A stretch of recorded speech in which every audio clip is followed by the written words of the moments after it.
महाराष्ट्रात एखादं घर असेल का त्याच्या इथं पानपुडा नसेल? इकत घ्यायचं काम नाही ना. सक्रातीला ह्याची कुणी केलं द्याल्यात. हो, आता तुम्हाला सांगतो, भांडे घासायच्या घासण्या इकत घ्यायचं काम नाही. हो, आमच्या इथं संक्रांतीला इतक्या शॅम्पूच्या पुढे आल्या की आम्ही गाडी पण शॅम्पूच्या पुढे न धुतो. काही दिवसाला यायनं गहू ज्वारीन गॅस वाटावं म्हणजे बस झालं, म्हणजे बाळाला पुन्हा ताण नाही कशाचा. पण ह्या मोठ्या चतुर येतात, ह्या तोंड पाहून वान देतात. ही बड्या घरची बाई आली की गुळाचं ढेकूळ, जरा बड्या घरची आली की मग बघवं, आणि गरीबाची बाई आली की शॅम्पूची पुडी. होंडी होशीन होंडी, विठाला विठाला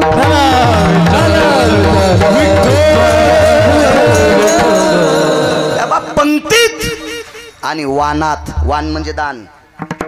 पंक्तीत आणि दानात जो पक्षभेद करीत असतो, हवा त्या बाईला पाल व्हावं लागते. येन दातृत्वाम भयस्थितो शंका भय व्याप्तेषु आगा गेहाम यज्जायते भक्षंती कीटका नैवम गिरगावकर लिखितम. गेह म्हणजे घराच्या भिंतीवर सरपटणारे प्राणी. त्याचे पुढचे 2 श्लोक राहिलेत, असू द्या जाऊ द्या, ते तुम्ही घरी गेल्यावर पहा. आणि भक्षंती कीटका, हा पालच. मग किडे खाणाऱ्याच्या कुळात जावं लागते. चुका करायच्या नाही माझ्या माईंनो. कशाला कीर्तन ऐकायचे? आपल्या चुका दुरुस्त करण्यासाठी कीर्तन ऐकायचे. हो, काय सांगत होतो?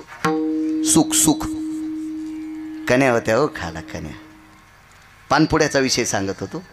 तर तुकोबारायच्या घरी पंढरपुरातला मालक जेवल्याच्या नंतर तुकोबारायने नमस्कार करून देवाला सांगाव, देवा मी दुर्बळ आहे रे, मी गरीब आहे रे, मी गरीब आहे, तुला सुपारी देऊ शकत नाही, विलायची देऊ शकत नाही, लवंग देऊ शकत नाही, मुखशुद्धी तुळशी दळ, तुका म्हणे मी दुर्बळ. मग इतकी नाजूक परिस्थिती तरी पण यांच्याकडे सुख होतं देवाला देण्यासाठी. नामदेवरायचं घराची भौतिक श्रीमंती ती एकनाथ महाराजांचं घर जर सोडलं तर बाकी सगळ्या संतांची घरं साधी होती. केळीवरी नारळी घर चंद्रमोळी जाणत शियाळी नामयाची. काय एक घर, वारा पाणी मुसळधारा, वारा पाणी मुसळधारा, तेने मोडीले छपरा, तेने मोडीले छपरा. काय या परिस्थिती हो, तरी पण जगाच्या मालकाला सुख देण्याची ताकद त्यांच्यात आहे. चारवाकांचं थोत्तर बंद झालं. इथपर्यंत आलतो ना मी. चारवाक विचारित होते की तुकोबाराय म्हणतात सुखाला आग लागो, मग यांच्याकडे सुख आहे का? भंगिऱ्या सुख इतकं आहे, सुख अजून संपलत नाही, म्हणून पंढरपुरातला मालक खाली आहे. आणि जर सुख संपलं असतं तो वरी गेला असता. अजून सुख आहेच. ते इतकं सुख आहे, इतकं सुख आहे की अजून देवाला पण कळालं नाही संतांकडे सुख आहे. म्हणून डोक्यातलं काढून टाका, संतांकडे सुख असेल का नसेल. अप्रतिम सुख आहे. अपांपती निरजा येते अभ्राम रपटले शिदया धरा यज्जा येते क्रिया तरुवर शाखा भेदीचता. अपांपती म्हणजे समुद्र, पाणी मोजता येईल. धरा पृथ्वीचं वजन करता येईल. प्रपटल अंबर यालाही मोजता येईल. तरुवरा शाखाती भिन्नम ह्याही मोजता येतील. पण संतांचं सुख मोजता येत नाही. इतकं संतांकडे सुख आहे म्हणून ते त्यागू शकतात. संत म्हणून आगी लागो तया सुखा. आता राहिला प्रश्न, तया हा कोण्या सुखा? की जे सुख देवाचं नाव घेऊ देत नाही त्या सुखाला आग लागो, त्या सुखाला आग लागो. उदाहरणार्थ एखादा राजा असेल आणि राजा रिकाम्या वेळात जर देवाचं भजन करीत नसेल तर त्याच्या सुखाला किंमत नाही, किंमत नाही, किंमत नाही. अशा सुखाला आग लागो. मग ऐका पुरावे, तुम्ही मला फक्त आशीर्वाद देत राहा, त्याच्यावर बाळू बोलत राहील विठाला विठाला.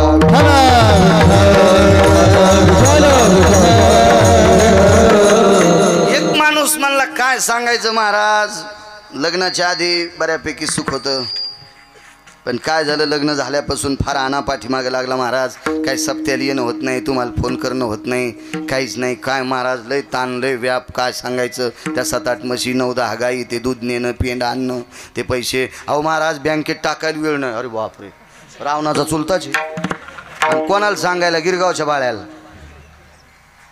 काय सांगायचं महाराज, वेळच नाही, वेळच नाही, वेळच नाही, वेळच नाही. मग एका बायकोवाला जर वेळ नाही म्हणत असेल तर त्याला 16,108 बायका आहेत. त्याला कशाला तुम्ही म्हणता पाऊस पाड? त्याला वेळ तरी कुठून भेटन मला सांगा ना. आणि पोरं तर 56 कोटी यादव आहेत, कसा वेळ भेटन त्याला?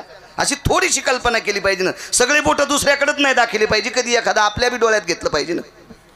आपल्याला एक पप्याची माय तर माणूस म्हणतो वेळ नाही. एकच हाय. आता नसतो मी ना. पप्याची मायच तशी भेटल्या वेळ भेटत नसतो.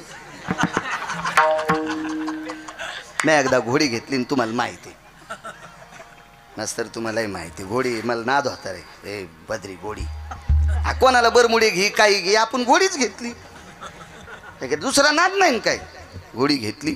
पण त्या घोडी विकणाऱ्याला म्हणलं मी तुला म्हणलं तितके पैसे देतो, मी कमी करीत नाही. 4-2 हजार रुपये तुला आगाव देतो. पण पहिले दिले तुरीचे, मग नंतर 4-2 दिले ते कीर्तनाचे दिले. ते माणसानं खरंच सांगा. पण त्याला म्हणलं मी घोडी बसून पाहिजे. ते म्हणलं बसा. पहिली चाल, पहिली दवड, महादवड आणि शेवटची तिसरी चाल जी असती ती 55-45च्या स्पीडची असती. या तिन्ही चालीत घोडी बसली. आनंद वाटला. पैशाचं गठुडं दिलं. घोडी घरी आणली. पण घोडीला चौथी खोड होती माहीतच नाही. घोडी बसल्यावर पहिल्या चालीत चालायची, दुसऱ्या चालीत चालायची, तिसऱ्या चालीत 3 चाली असतात. पुन्हा नसती चाल पुन्हा असती एक माणसं पाडायची. पण तिला ती याच्यात धरीत नाहीत ते. मग मी मस्त घोडीवर बसलो. त्या दिवशी कीर्तन नाही काय नाही. शेतात गेलो. गडी पाहू लागले. असं वजनातच बाळ्या. नवीन घोडी आणलेली. आणि नवी घोडी असल्यावर माणूस जरा वेगळ्याच वजनात असते. नवी घोडी असली की आरशात पायागन पावडर कर. तुम्ही कोणती घोडी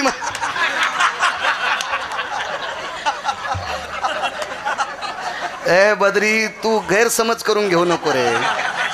मी घोडी म्हणायलो. घोडी हे असं होतं बघा. विठाला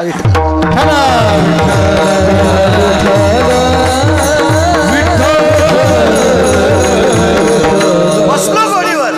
आनंद वाटू लागला. ह्या घोडी उगी अशी चलत होती. मनका पण हालत नव्हता साहेब घोडीवर. मनका पण घोडीला एक खोड होती. बोर दिसली की तिच्या खालून जात होती. लोंबकळलेल्या बोरी खालून जात होती. लोंबकळलेल्या बोरी खालून. मी आधी 4-2 बाऱ्या बसलेलो होतो. म्हणून मला कळालं आता घोडी काय आखडत नाही गडे. ही बोरी खालून जाती ना आपलं थुत्तर वरबाडी ती मी उडी आणली. धकलं. अशा घोडीवर बसण्यापेक्षा पायी चाललेलं बरं आहे का नाही. अशी घोडी माणसाच्या जीवनात भेटू नये. मी घोडी म्हणायलो. आयंदळ घोडीशी पायंदळ भला आणि अवकुसळ बायकोशे सांगूच नका. वैकुंठवासी बापूसाहेब मालक दिंडी क्रमांक 15चे मालक म्हणायचे आयंदळ घोडीशे पायंदळ भला आणि अवकुसळ बायकोशे रांडका भला. मी नाही म्हणायचो, ते म्हणायचे. मग अशी जर असल तर वेळ देत नाही भजनाला. अशी जर असेल तर भजनाला वेळ देत नाही ना. अशा सगळ्या नसू शकतात ना. सगळ्यांनी तेच म्हणावं मी प्रपंचात आहे, मला भजनाला वेळ भेटत नाही, मला भजनाला वेळ भेटत नाही. मूर्खपणाचं टोके. 1800 बायका साहेब एका व्यक्तीला. 1800 नागरेसर. 1800 कशा होत्या? इथं बसलेल्या माझ्या माईंना सांगतोय त्या 1800 बायकांमुळे तुम्हाला श्रीमंत पदवी मिळाली. ज्या घरी कुलस्त्रिया, राज्य, राणी व संपत्ती. त्या इतक्या अधिकारी होत्या. ह्या 1800 पैकी एखादी जर रात्री 1 वाजता उठली ना डॉक्टर साहेब, 1 वाजता उठल्याच्या नंतर पहिला हात तिचा डोक्याच्या पदराला जायचा आहे. पदर सरकलाय का पडलाय का डोक्यावर, तिचा आचळू सरसावला. आचळू म्हणजे पदर. इतक्या नीती संपन्नीतल्या होत्या. आता राहू द्या तुम्हाला कुठं ऊन लागत. मी त्या सांगायलो 1800. मी तुम्हाला कुठं सांगायलो? मी तुम्हाला नुसतं सांगायलो. तुम्हाला घ्या म्हणी ना. हा मी कुठं तुम्हाला म्हणायलो. आणि जर तुम्हाला आचरणात आणायचं असेल तरी पुराणातल्या 2 गोष्टी सांगतो. देवानं पैसे कोटीनं द्यावा पण उघडे नाही ठेवा. देवानं पैसे अब्जानं द्यावा पण उघडे नाही ठेवा. देवानं पैसे खरवानं द्यावा. जिंच्या पॅन्टीवाल्याला आकडा कळत नाही, फक्त हो म्हणा. निखरवानं द्यावा. पद्म देवा, शंखू देवा. एकावर किती शून्य म्हणजे शंखू. हा 18 विठाला विठाला विठाला.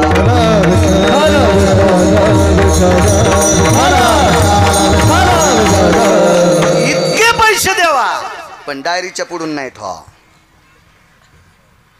पैसे डायरीच्या पुढून उघडे ठेवायची वस्तू नाही.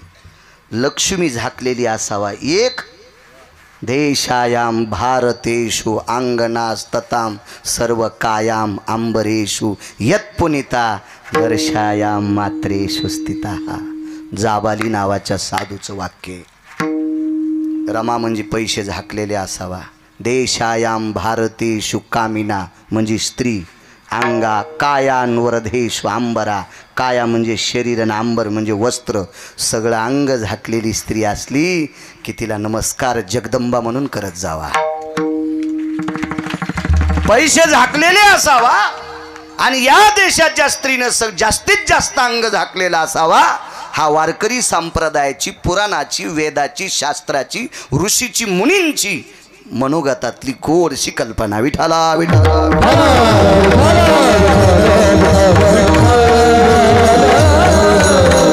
अशा 1800 बायका. त्या राजाचं नाव महाराज गोपीचंद राजा. आगी लागवत आहे असो का, त्याचं नाव होतं गोपीचंद राजा.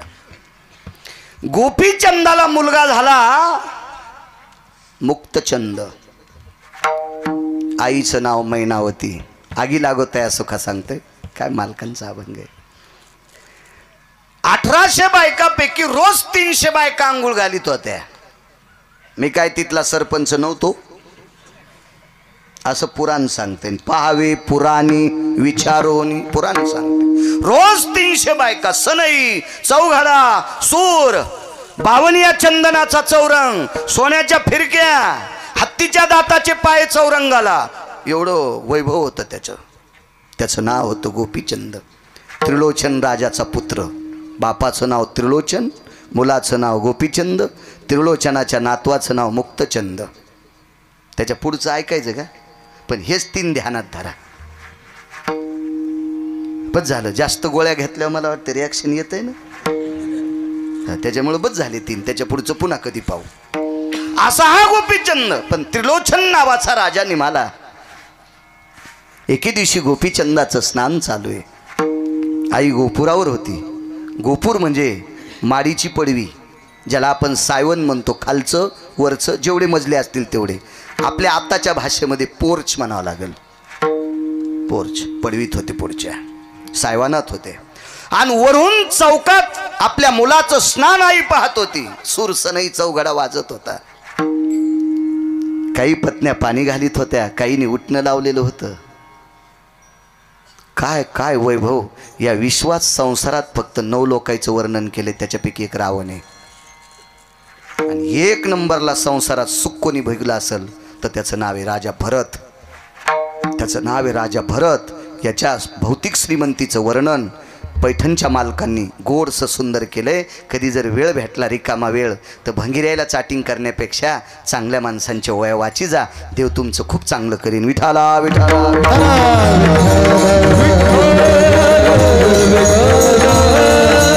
त्याच्यापैकी 9 पैकी एक गोपीचंद राजा आहे. देवाच्या पण संसाराचं वर्णन नाही. लय फाटला देवाचा संसार. 7व्या अवतारातही फाटला, 8व्या अवतारातही फाटला. देवाच्या सुद्धा संसाराचं वर्णन नाही. देवाच्या संसारात वाद नव्हता का? आणि वाद जर नसता तर आईसाहेब खाली काऊन आल्या? राधेला मांडीवर घेतल्यामुळे आईसाहेबाला राग आला. राधेला मांडीवर घेतल्यामुळे आईसाहेबाला राग आला. आणि वैकुंठ सोडून आईसाहेब दिंडीरवनात आल्या. म्हणजे वादिवाद होताच ना. काहीतरी कितीतरी सांगते. वैकुंठवासी श्रीमद भागवतातलं रत्न डोंगरोजी महाराज सांगायचे, भगवंताचा फार वेळेस संसारात वाद झाला. फार वेळेस संसारात. त्याच्यातला 5 वेळेसचा वाद एका संन्याशाने मिटिला. तो संन्याशी भजन करणारा होता, इतकं लक्षात ठेवा. म्हणून भजन करणाऱ्याची बरोबरी ब्रह्मवेत्ता पण करू शकत नाही. आईशे ब्रह्मवेत्ते अपरंपार, तरी भजन करणाऱ्याची बरोबरी करू शकत नाहीत. इतकं तुका म्हणे येथे भजन प्रमाण, आणि काय थोरपण जाळावे ते. इतकी भजन. कारण तो संन्याशी भजन करीत होता. हे आईसाहेब खाली रुसून आलते ना, मला ना दे आता, हे गव्हाला पाणी देताना गहू तुपटीत असतो. नाहीत मला पुढं सारख्याची गरज नव्हती सांगायची, पण ना दे गहू तुपटायचा. तर आईसाहेब खाली आल्याच्या नंतर पंढरपुरातल्या मालकाला भजन करणाऱ्या संन्याशानं 6व्या क्रमांकाचा संन्याशी देवर्षी नारदानं सांगितलं, देवा तुम्ही मोठी माणसं आहात, आणि मोठ्या माणसाचं चुकल्यावर बारकी माणसं हसत असतात. मोठ्या माणसांनी शक्यतो झाकून झुकून नेलं पाहिजे. नाही म्हणे माझा काही गुन्हा नसताना तिनं खाली कशाला जावा. जाऊ द्या म्हणले, पण मोठ्या माणसानं 2 पावलं रिवस आलं पाहिजे. मग भजन करणाऱ्या नारदासारख्या संन्याशाचं ऐकून भगवान वैकुंठातून खाली आले आणि रुक्मिणीला सांगितलं, रुक्मिणी आता काय ताण घेऊ नको, मी आलो ना. आले मग काय झालं, भजन तर तिचंच आहे राधाकृष्ण, ताण घेऊ नको. आता राधाकृष्ण म्हणायचे नाही, आता विठोबा रुक्माई म्हणते. पण अजून वेळ आहे ना विठोबा रुक्माईला, मला सांगा वेळ झाल्यावर, सांग रे बद्री. इतकं इतकं इतकं इतकं इतकं यावं लागलं का नाही खाली, म्हणजे होती का नाही इकून ती गाठी होत्या का नाही संसारात. पण एका तिळा इतकी गाठ नसणारा संसार गोपीचंदाचा, इतका संसार सुरळीत. आईला दुःख वाटलं, गोपुराहून रडत होती, डोळ्यातलं ते पाणी एक थेंब असा पाठीवर पडला आणि तेजाब जसं अंगाला लागावं जितकं चटकानी बसती, विस्तू अंगाला लागल्यावर जशी चटकानी बसती, गरम वस्तू अंगाला लागल्याच्या नंतर जशी चटकानी बसती, तितका पाठीवर असा टर टर टर टर टर टर टर फोडच आला. कासावीत जीव झाला. असं पाहिलं तर प्रत्येक पत्नीनं सांगितलं आम्ही काहीच नाही. वरी पाहिलं तर गोपुरावर आई होती, आई होती. तेवढ्या पत्न्यांना बाजूला लोटलं, करा आवाज करा करा, बाजूला लोटलं आणि जिन्यावरनं गोपुरावर पोचले. वल्ल्या कपड्यानं आईच्या पुढे मांडी घालून राजा बसला. त्या राजाचं नाव होतं गोपीचंद राजा. माय तू का रडतेस, तुझ्याकडं कोणी वामदृष्टीनं पाहिले, एखाद्यानं वाईट जिभेनं तुला एखादा शब्द वापरलाय, आई तुझ्यानं एखाद्यानं कोणी असं वाईट बोट दाखवलंय. नाही रे बाळा, नाही नाही. वाम रसना प्रगल्भेशी, अशी कोणाची रचना प्रगल्भ नाही की त्याने मला वाईट म्हणावा. हे ती चक्षुभय व्याप्ती, असे कोणाचे डोळे ताकदवान नाहीत की ज्यानं तुझ्या आईला वाईट दृष्टीनं पाहावा. ये ती पारणीर भय जा येते. अरे एखाद्याचा हात असा ताकदवान नाही, पारणी म्हणजे हात, की त्यानं मला त्याच्या हातानं भय दाखवा, असा हात कोणाचा मला अजून सापडलेला नाही. मग आई तू रडतेस का, मला तुझं दुःख वाटते. आई मी दुःख नाही ना, मला 1800 पत्न्या आहेत. अगं काय वैभव आहे माझं, माझ्या किती सात्विक पत्न्या आहेत. अगं माझ्या पत्न्यांचं वर्णन ऋषीमुनींनी करावं. या देशातली सर्वात मोठी श्रीमंत संपत्ती काय असेल तर या देशाची स्त्री आहे, असं ऋषींनी माझ्या पत्न्यांना बघून पदवी दिली बायकांना. राज्य, राणी व संपत्ती, इतक्या श्रीमंत आहात तुम्ही. सोप्या भाषेत सांगू, रयतेचे राजा छत्रपती शिवाजी महाराज तुमच्या पोटातून जन्माला आले. धर्मनिरपेक्ष महाराणा प्रताप तुमच्या पोटातून जन्माला आले. 6 पातशाहीपैकी 2 पातशाह्यांनी शंकराची मंदिरं पाडली. जगाला सावली देणारं विश्वाचं दैवत शंकर, आणि या शंकरावर सावली जिनं केली ती देवी अहिल्याबाई होळकर तुमच्या पोटी जन्माला आली. ज्ञानोबाराय तुकोबाराय तुमच्या पोटी जन्माला आले. म्हणजे रत्नांना जन्माला घालणारं रत्न किती मोठं असेल. राज्य, राणी व संपत्ती, या देशाची तुम्ही संपत्ती आहात. आई रडू लागली. मुलानं सांगितलं, आई मला कसल्याही प्रकारचं दुःख नाही, तू का रडते. दुःख होणार आहे. हा जो संसार आहे, मुक्तचंद मोठा झालाय बाळा.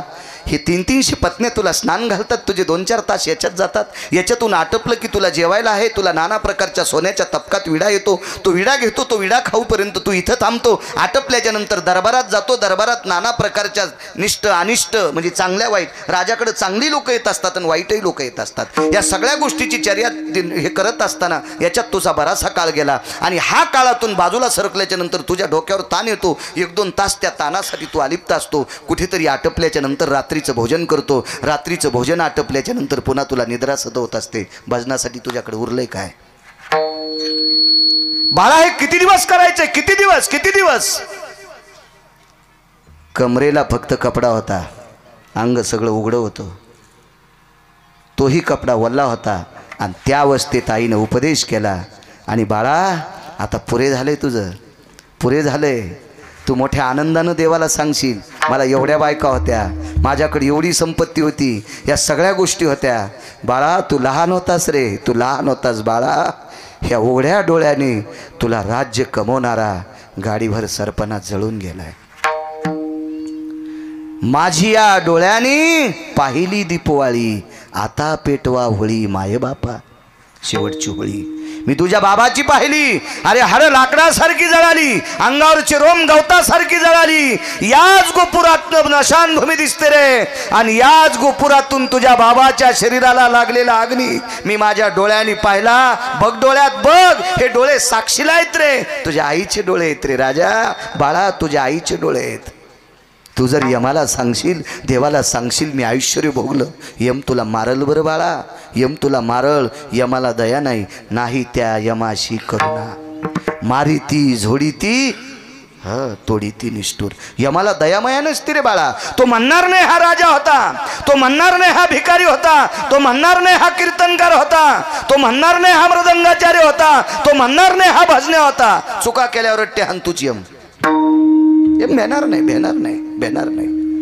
मग तुला आताची आताच आपुली आपण करा सोडून तुला काहीतरी तुझं हित करावं लागेल. उपदेश मान्य झाला, उपदेश मान्य झाला. 19 लोकायला 20 मिनिटाच्या आत उपदेश पावला. 20 मिनिटाच्या आत. नारदाने वाल्याला केलेला उपदेश, नारदाने वाल्याला केलेला उपदेश 13 मिनिटाचा होता. मी सांगत नाही, पुराण सांगते. रामायणात बघायचं नाही, दुसरं पुराण पाहायचं. रामायण पाहिलं पुन्हा माणसं म्हणतात बाळ्या कशातलं सांगतो, उसातलं. तू वाची जाईन सुमळ्या, कशाला काड्या करतो. तुम्हाला एक सांगू का, दुसऱ्याचे धुणे धुणाऱ्या माणसाला कालांतरानं बायकोच्या साड्या धुवायची येळ येत असती. म्हणून अभ्यास करण्यापेक्षा दुसऱ्याचे खपल्या काढायचं काम नाही केलं पाहिजे. आपल्याला काय करायचं, एखाद्याचा स्वर कमी असेल तर तुमचा त्याच्यासाठी जन्म आहे का? तितका वेळ तिथं घालून तुम्ही रक्त गरम करण्यापेक्षा त्याला डोक्यातून काढून टाका आणि 2 अभंग अजून पाठ करा. कीर्तनकार तुमची पाठ थापतील. काय गरज आहे आपल्याला त्याच्यावर फुकट उकांडे उकरून दुसऱ्याचे? काय गरज नसती, काय गरज नसती, काही संबंध नाही त्याच्यावर.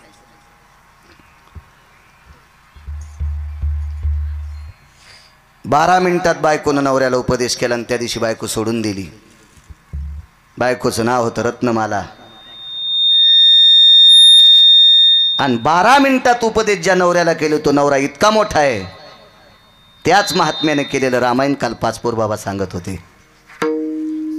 मुनिश्री तुलसीदास सर्पाला धरून आतमध्ये गेलता महात्मा. काय उपदेश होता हो, काय उपदेश होता, काय उपदेश होता. 9 मिनिटात उपदेश केला. 9 मिनिटात मुलांनी आईला 9च मिनिटं उपदेश केला मुलांनी आईला. आई मला लग्नात पाडू नकोस ग, पाडू नकोस, पाडू नकोस. सांख्यशास्त्रात पुरावा आला. त्या आईचं नाव आहे देवहूती, मुलाचं नाव आहे कपिल. संक्रांतीच्या दिवशी तुम्ही त्याला वाण देतात. इतका मुलगा अधिकारी, आई शिष्य झाली आणि मुलगा गुरु झालाय. काय ताकद होती या लोकांकडे, काय ताकद. एका मोजक्या काळात आईनं उपदेश केलाय मैनावतीनं मुलाला. आणि कोनाड्यातला भगवा कपडा घेतला, त्याचे 2 तुकडे केले, एक कमरेला बांधला आणि एका तुकड्याची महाराज झोळी केली. आणि 1 नंबरच्या पहिल्या 1800 बायकापैकी पहिल्यांदा जिच्या सोबत लग्न झाले तिच्या दारात भिक्षां देहि मा. बायकोला भिक्षा माय म्हणून मागितली. ठस ठस ठस ठस रडू लागली. आगी लागोताय सुखा, आगी लागोताय सुखा, अभंगावर बोलतोय. ठस ढास रडू लागली. मालक माय पाय धरतो तुझे, आजपासून तुझा माझा मालकपणाचा संबंध सुटलाय. पटपट पटपट सगळ्या बायकांना भिक्षा मागितली. आईला प्रणाम केला, निघून गेली. एका वनात मुक्कामे. त्या वनात तो रस्ता होता, त्या रस्त्याने एक पांथस्थ येत होता. पहिल्या कडेवर बोलतोय आगी लागोताय सुखा. काय संतांचं अधिष्ठान होते लोकांचं. त्या रस्त्याने एक व्यक्ती येत होता. अंधार पडला. एका झाडाखाली मुक्कामे. महाराजांनी आपला कमलंडवार केला. रस्त्यात भिक्षा मागितलेली होती. एका घरी ती भिक्षा झोळीत होती, झोळी अडकवलेली होती. दरबाची चटई होती, दरबाची चटई त्या झाडाखाली अंथरवली आणि त्या झाडाखाली बसून महाराजांनी भजन सुरू केले. तेवढ्या अवकाशात आवाजाचा ते ध्वनी ऐकल्याबरोबर एक पांथस्थ वाटसरू तिथे आला. त्याने विचार केला पुढचं गाव पाठीमागं लांब आहे, मागचं गाव फार दूर गेले. आता या जंगलात मुक्काम या महाराजांच्या सानिध्यात करावा. आणि त्या वाटसरूनं महाराजाच्या बाजूला स्वतःची वळकटी टाकली. महाराजांनी त्याच्याकडे पाहिलं. तो भिकारी होता, तो भिकारी होता. वाक्य नीट ऐका. तो भिकारी होता, तो भिकार चोट नव्हता. काय होता तो? भिकारी होता, तो भिकार चोट नव्हता. भिकार चोट लोकायचा लय लोकायला त्रास. भिकार चोट परवडत नाही. हजारो भिकारी परवडतात बद्री, भिकार चोट परवडत नसते. हे भिकार चोट, भिकार चोट, इतके भिकार चोट. हा बाबा जाऊ द्या, मोठ्या माणसांनी वर्णन करावं त्यांचं, आपली पात्रता नाही. तो भिकारी होता महाराजांनी लक्षात घेतलं हा भिकारी. भिकारी कोणाला म्हणायचं का? ज्याच्या अंतकरणातले 6 बाजूला गेले आणि फक्त पोटाची अपेक्षा करतो 2 टायमाच्या खाण्याची, तो भिकारी. होईन भिकारी पंढरीचा वार करी, हे असे हे वेगळ्या तत्वातले भिकारी. हो, स्वामी रामांना एक भिकारी भेटला होता. स्वामी रामांना एक भिकारी भेटला होता. ते शहर होतं आग्रा नावाचं शहर. तो भिकारी फक्त तळहातावर बसलीत की भिक्षा खात होता. म्हणून साध्वी कुठे बसली हे ढगाच्या अनुमानावरून सांगत होता. काय भिकारी अधिकारी लोक होते. सामान्य कसं कोणाला म्हणता अद्याप नाही. कोणाला वरच्या अंगावून साधं म्हणी जाऊ नका. आणि एखाद्यानं लय कडक टोपी घातली म्हणजे त्याला श्रीमंत म्हणी जाऊ नका. त्याची बायको 7 व्हायचा कापूस याचायला आणि त्याला नाद एक कपडे भारीचा घालायचा. काय नसते वरून झकपक आतमध्ये भगभग. काय नाद असतो वरून झकपक राहायचा. बायको कदरली त्याला. हो, नाही इस्त्री भेटली तर तांब्यात इस्तू टाकून पण टोपी कडक करेल. हो, आणि कोणाच्या फालक्याला लग्नाला लटकाल्यालाच आणि तिथं गेल्यावर म्हणतो नुकती कडक झाली. उष्ट्या हातेनं उठवी काग, उष्ट्या हातेनं उठवी काग, भरक्या हातानं कधी कावळा उठिला नाही. आणि हे भंगिरे म्हणतात नुकती थोडी कडक झाली. थोत्री थानीन तू ह्या यम हलाम खोरा. विठाला विठाला विठाला.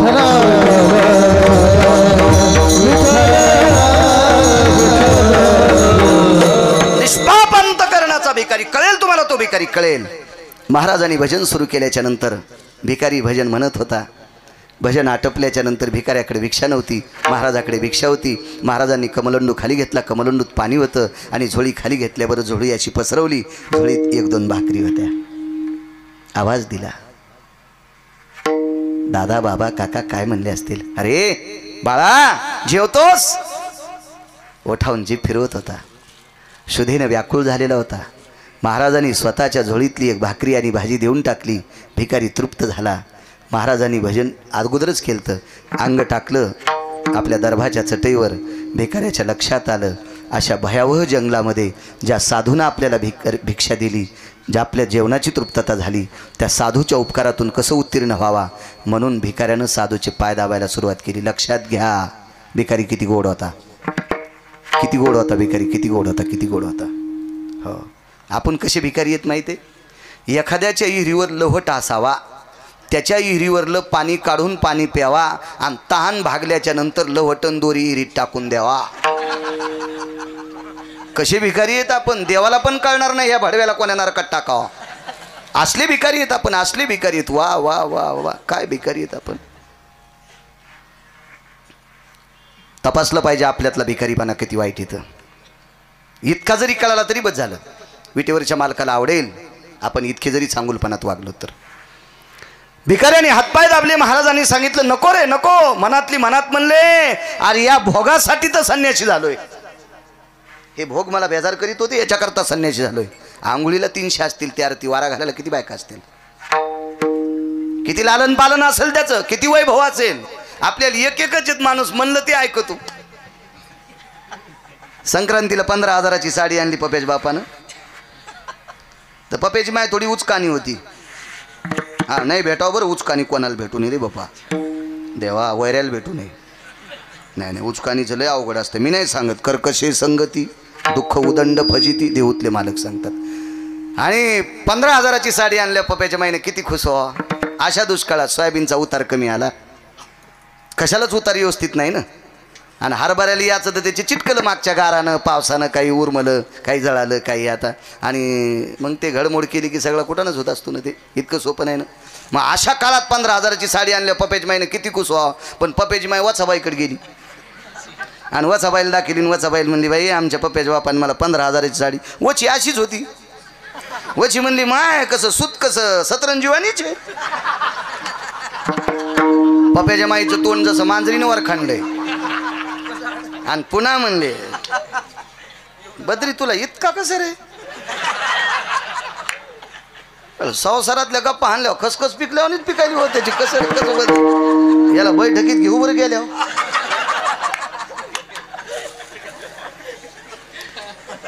बायकोचं दोन वरण गाड्यावानी झालं. म्हणले काय झालं काय आणलंय. ते सुत सतरंजीवानी. हा आणि त्याला अनुभव ना आपल्याला वन कशाची पडीत. आमच्या इतका तुला अनुभव आहे संसारातला. हा विडाला विडाला विडाला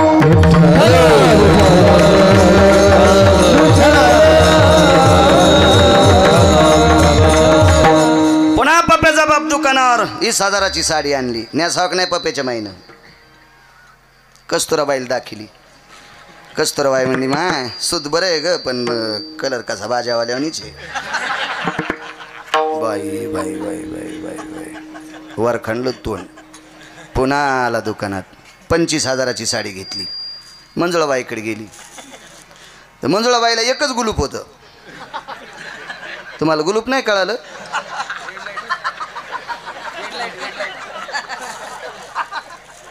एकच गुलूप. पण मंजुळाबाई म्हणली माय सूत चांगलं आहे, रंग चांगला आहे आणि बुट्या कशा ग गोचडावानी. एकच बायको आहे तरी बरं. एकच एकच एकच. घरी आला आणि म्हणला तुया पाया पडतो जशी घ्यायची तशी घी बस मोटरसायकलवर. मोटरसायकलवर बसली. रस्ता असाच होता आपल्या आश्रमावर आलो तर असाच. हो जोरात जालन्याला गाडी नेली आणि तिथं दुकानापाशी गाडी लावली. म्हणला केवढ्याला घ्यायची तर घी. ऑटो रिक्षावाला म्हणला कोणाला बोलायला? पप्याच्या माईला. ती मागच्याच बाकात पडली. माघाल्याच बाकात पडली ती. एक एक एक एक. काय सांगायचं महाराज. हेवा बायको का नाही उठलं की गरम गरम पाणी तोंड धुवायला देती. आंघोळीला गरम टाकी ती. आमची वड्याला दाढी ती काय हे तिळभर करायचं आणि इळभर सांगायचं. लोहित नाद हो काय काय लोकायला. मला सांगायचं आहे एका बायकावाले जर भोगासाठी इतके उडे हानीत असतील याला 1800 होत्या. जायबाई साहेब काय भोग असेल, काय भोग असेल. भिकाऱ्याला सांगितलं दादा मन म्हणत होतं नको रे या भोगाला कंटाळून इथं आलोय. नकोय हे भोग भजन करू देत नाही. नकोय नकोय. हातपाय दाबले त्याने. पड्याच्या नंतर सहज विचारलं का रे कुठं चाललास? काही नाही म्हणे. गोपीचंद नावाचे राजेत. उदार अंतकरणाचे दानशूर गोपीचंद राजेत आणि या राजांकडे माझं संपल्याच्या नंतर जात असतो. उदार अंतकरणांत ते राजे गहू ज्वारी मला देऊन टाकतात. माझा संसार त्या राजामुळे धकतो. तो राजा माझ्यासाठी देव आहे. कोण म्हणायलाय? भिकारी. ऐकायलाय कोण? राजा. राजा काय म्हणला? तो भिकार चोट राजा. महाराज काय म्हणतात? ते भिकार चोट राजा. साहेब त्या भिकाऱ्याला गोपीचंदाला भिकारी म्हणल्यावर इतका राग आला, इतका राग आला. त्याला वाटत होतं महाराजाच्या डोसक्यात दगड घालू का काय. निष्ठा होती हो काही लोकांची. निष्ठा होती निष्ठा. जो निष्ठेनं जीवन जगतो का त्याची दखल पंढरपुरातला मालक घेतो. कुठल्याही गोष्टीवर निष्ठा पाहिजे. कुठल्याही गोष्टीवर कुठल्याही गोष्टीवर निष्ठा असावी.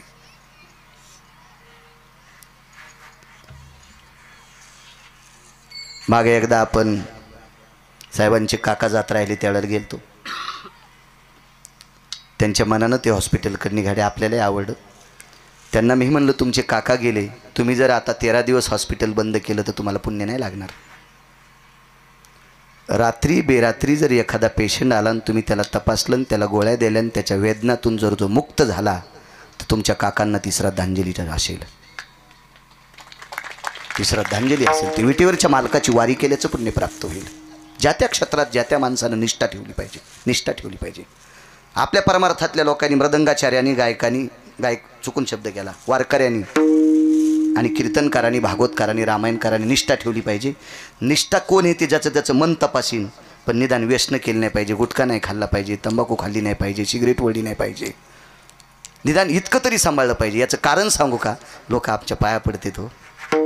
पाया पडतात आमच्या. आम्ही कोण्या जातीचे विचारित नाहीत. आमच्याकडे श्रीमंती किती विचारित नाहीत. अभ्यास किती विचारित नाहीत. फक्त ज्ञानोबराय तुकोबरायचा पाईक गळ्यात तुळशीची माळे याच्याकरता पाया पडतात. एरवी तरी पुशे कोण? एरवी तरी पुशे कोण? आणि पावे देवासाठी मान. आपट्याची पानं एरी शेळ्या खात्यात. आपट्याची पानं एरी शेळ्या खात्यात. अभंगातला पुराय फक्त म्हणत नाही पण दसऱ्याच्या दिवशी त्याच आपट्याच्या पानाला सोनं म्हणून स्वीकारतात. कोणाला किंमत? दसऱ्यामुळे आपल्याला किंमत आली. ज्ञानोबराय तुकोबरायमुळे महाराज आपल्याला किंमत आहे. आपण गोड वागलं पाहिजे. विठाला विठाला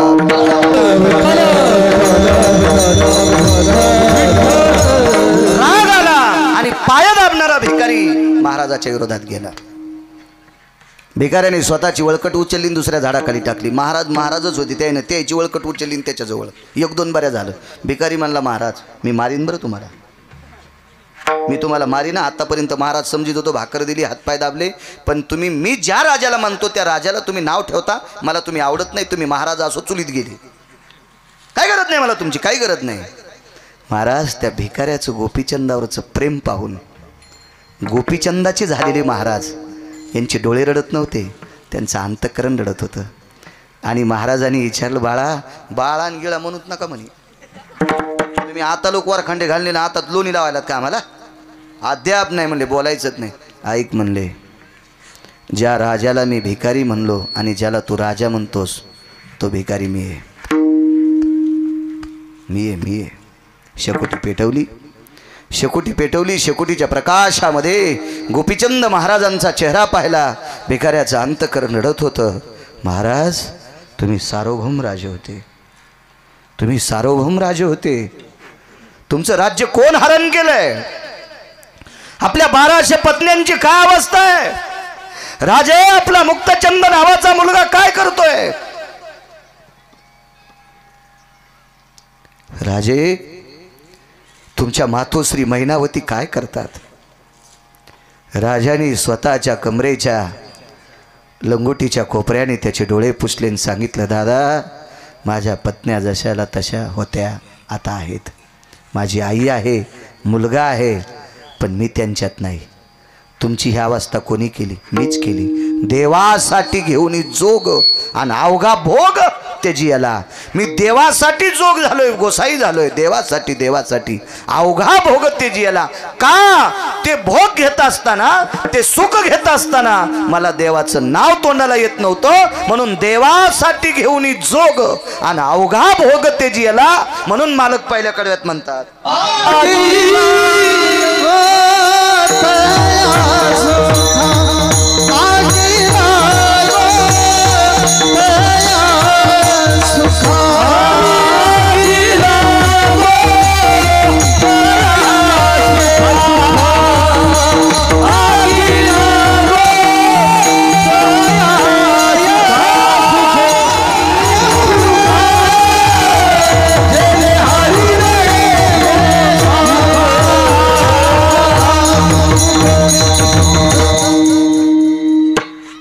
जे सुख देवाचं नाव घेऊ देत नव्हतं, त्या सुखाचा त्याग गोपीचंदाने केला.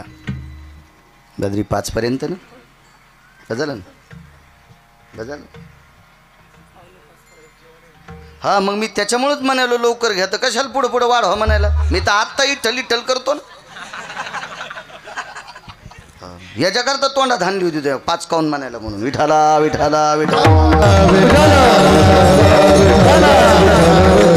मला वाढवायला 2-3 महिन्याला एक कीर्तन आहे काय मला? वा, आता मला आनंद वाटला. पुढचं सापडते ना आपलं. तसं मी करीत नाही. दोन्ही पेवावरी ठेवू जाता हात आणि होय अपघात. तसं 2-2 पेवावर हात ठेवत नाही. मधला अंतर गौसलीत का आपलं घ्यायचं. आगावपणा कशाला करायचं? एकच मंडळी आहे ना. गोपीचंदा इतके असल्यावर मग ताण घ्यायचं काम आहे आपल्याला. तेवढ्या नाहीत ना. आगी लागत आहे सुखा. जे सुख देवाचं नाव घेऊ देत नाही, त्या सुखाला आग लागो. हातभाग सोडून द्या. पैठणच्या मालकांचं वाक्य, देवाचं नावच जर तोंडाला येत नसेल तर नामाविन मुख सर्पाचे ते बीड आणि जिव्हा नवे काळ सर्प आहे. याच्या पलीकडे सांगतो, नाम नाही घे ज्याची वाचा. पुढचं म्हणू नका. जरा आवड शब्द आहे, पण तो मालकांचा आहे, आपली पात्रता नाही. रिकामी जागा तो लेख. पा किती कठीण. नामाची फार मोठी ताकद आहे. नाम इतकं पवित्र. पैठणच्या मालकांनी कोई खर्च केली. नित्य राम नाम गरजेवानी तीर्थे येती लोटांगणी आणि सुरवर लागती चरणी सवे यम पायवंदी. दक्षिणेचा राजा सुद्धा पाया पडतो नामधारकाच्या. इतकी मोठी ताकद आहे नामधारकामध्ये. नामधारकाचा प्रत्येक काय आहे? आदरणीय पाचपोर बाबांनी कथाप्रसंगात शबरीचा प्रसंग सांगितला असेल. मी त्याच्यातला उगा सांगतो 2 मिनिटाचा. 188 साधूंनी यज्ञ केला. 188. पुरावा रामायणातला नाही. मगध द्वय मखेषु सर्व सिद्धायम साधवे तत्पुण्याता यत मखेषु प्रतः यत प्रातासी जायते. या निसर्गातला बदल त्या काळात यज्ञान होतात. यज्ञात भवंती पर्जन्या. त्या काळात. आताचा यज्ञ कोणता आहे? कलियुगी उद्धार हरीच्या नामे. आता नामाचा यज्ञ आणि अन्नदानाचा यज्ञ, हे 2 यज्ञ सर्वश्रेष्ठ सांगितले आत्ताच्या काळात. तो काल होता. त्या काळात तो यज्ञ करायचा ठरला. सरोवराचं पाणी खराब झालं. सरोवराचं पाणी खराब झाल्याच्या नंतर करावं काय? नाना प्रकारचे ऋषीमुनी योगी जपी तपी सद्दी सिद्ध महापुरुष सगळे लोक काही आले पण पाणी काही शुद्ध होत नव्हतं।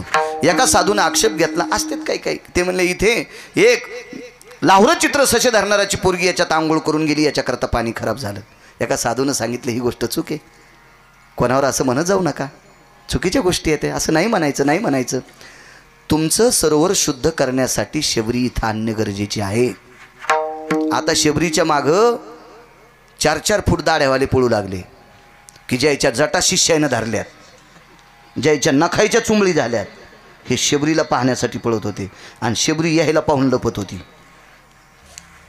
शबरी यांना पाहून लपत होती, तिला माहित होतं हे आपल्या विरोधातली माणसं आहेत, माझ्यावर आरोप करतात की तळ तू अशुद्ध तळ केलंस तू, याच्याकरता ती लपत होती। हे शेवटी हैराण झाले, हा याच्या घामानं काही काहीच्या जटा गळाल्या, हो हो जटा गळाल्या, काही काहीच्या घाम येऊ बेजार झाले।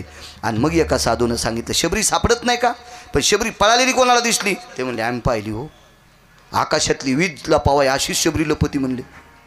विदुलताय समजायते कामिनीस्तते वचा प्रपटले ती अंबरहा, आकाशातल्या विजेसारखी चपळ आहे ती, कुठं लपली पळालीत नाही, रस्त्यानं गेलेली दिसली का, हो। मग ज्या रस्त्यानं शबरी गेली तिचे पावलं तर उमटले असतील, मग तिचे पावलं जिथे उमटलेत त्या पावलावरची चिमूटभर माती आणा आणि या सरोवरात टाका, सरोवर शुद्ध झालं। ताकद कशाची होती, नामाची होती। शबरीने यज्ञ थोडे केले, फक्त भजन केले, फक्त भजन।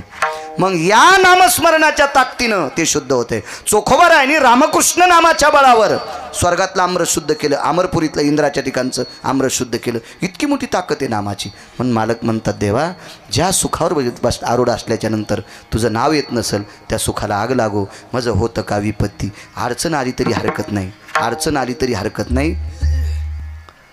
हिरण्यकश्यपूचा मुलगा कोण,